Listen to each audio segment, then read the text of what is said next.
I take my hat off to Libby, Montana. If you couldn't read this in black and white, you couldn't believe it. It's a science fiction story. This is what the world sees of Libby. Either this is the most horrific story I've ever heard in my life, or those people are completely crazy. It couldn't have happened.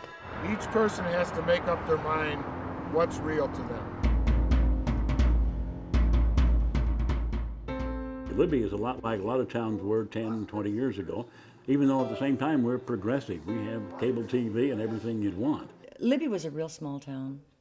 In those days, I mean, I guess we believed in everybody. People worked in the mines or they worked in logging. You know, that's pretty much what's here. They took an awful lot of ore off that mountain.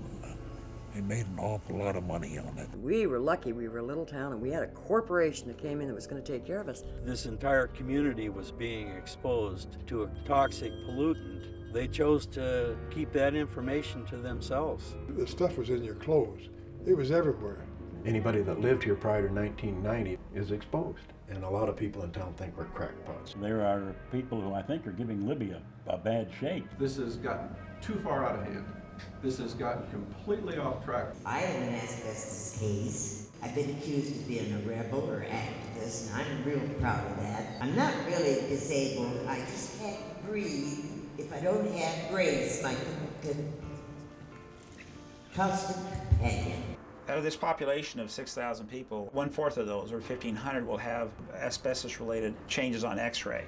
W.R. Grace committed homicide, and I don't know if they're ever going to be held accountable. It'll be a cold in hell before EPA allows W.R. Grace on the Raintree Nursery property after we've been treated by W.R. Grace. If we keep arguing, then our children and our grandchildren are going to be saying, you knew and you didn't do nothing but sit there for 20 years and argue about it. Now little sister Sally's got it.